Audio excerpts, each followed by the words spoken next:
2023년 8월 4일 금요일 성 요한 마리아 비안네 사제 기념일. 요한 마리아 비안네 성인은 1786년 프랑스 리옹의 근교에서 태어났다. 1815년 사제품을 받은 그는 시골 마을 아르스의 본당 사제로 활동하면서 겸손하고 충실한 목자로 존경받았다.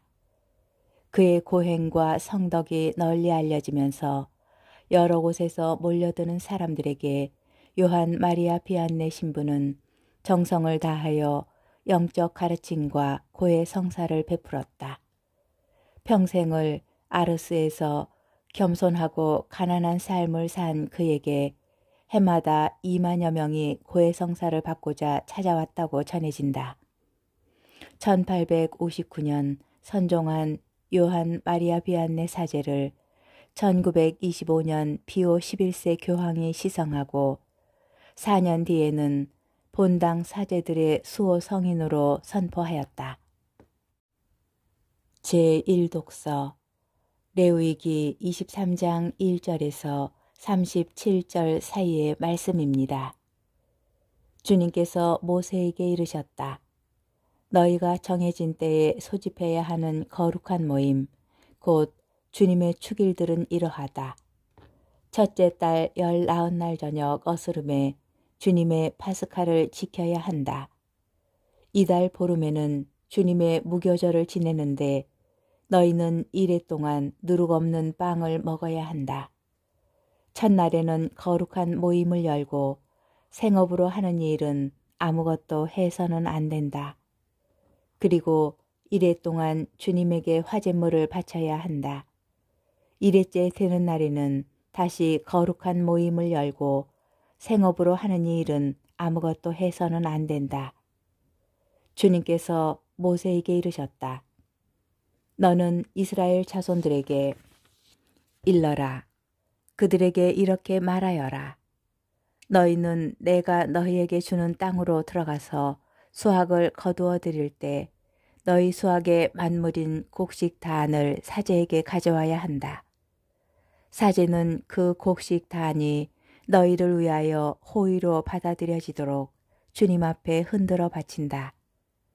사제는 그것을 안식일 다음 날 흔들어 바친다. 너희는 안식일 다음 날부터 곧 곡식 단을 흔들어 바친 날부터 7주간을 꽉 차게 헤아린다.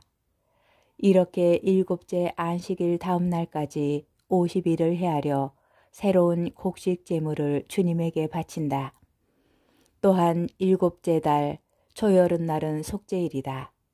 너희는 거룩한 모임을 열고 고행하며 주님에게 화제물을 바쳐야 한다. 이 7째 달 보름날부터 이래 동안은 주님을 위한 초막절이다. 그 첫날에는 거룩한 모임을 열고 생업으로 하는 일은 아무것도 해서는 안 된다. 너희는 이래 동안 주님에게 화제물을 바친다. 8일째 되는 날에는 다시 거룩한 모임을 열고 주님에게 화제물을 바친다. 이날은 집회일이므로 너희는 생업으로 하는 일은 아무것도 해서는 안 된다. 이는 너희가 거룩한 모임을 소집해야 하는 주님의 축일들로서 이때 너희는 그날에 맞는 번제물과 곡식 제물과 희생 제물과 제주를 주님에게 화제물로 바쳐야 한다. 주님의 말씀입니다. 복음 마테오 복음 13장 54절에서 58절의 말씀입니다. 그때 예수님께서 고향에 가시어 회당에서 사람들을 가르치셨다. 그러자 그들은 놀라서 이렇게 말하였다. 저 사람이 어디서 저런 지혜와 기적의 힘을 얻었을까? 저 사람은 목수의 아들이 아닌가? 그의 어머니는 마리아라고 하지 않나? 그리고 그의 형제들은 야고보, 요셉, 시몬, 유다가 아닌가? 그의 누이들도 모두 우리와 함께 살고 있지 않은가? 그런데 저 사람이 어디서 저 모든 것을 얻었지? 그러면서 그들은 그분을 못마땅하게 여겼다.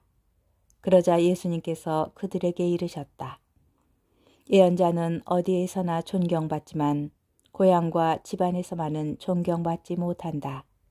그리고 그들이 믿지 않으므로 그곳에서는 기적을 많이 일으키지 않으셨다. 주님의 말씀입니다. 오늘의 묵상. 사람의 마음속에는 때때로 하느님의 좋은 제안에도 저항하는 이상한 충동이 있는 것 같습니다. 우리는 이것을 오늘 복음에서도 발견합니다. 나자렛 사람들은 예수님께서 위대한 예언자시라는 사실을 받아들이지 않고 그저 목수의 아들이라고 규정합니다. 하느님께서 우리에게 놀라운 일들을 일으켜 주실 때조차 우리는 이를 알아차리지 못하고 저항하기도 합니다. 또한 특별하거나 먼 곳에서 놀라운 일을 찾으려는 경향이 있습니다.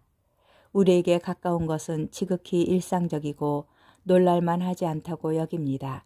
매우 익숙하기 때문입니다. 그렇지만 우리 집 창문 너머나 집안에도 우리를 놀라게 하는 것이 있습니다. 우리가 날마다 만나는 사람들 가운데도 있습니다.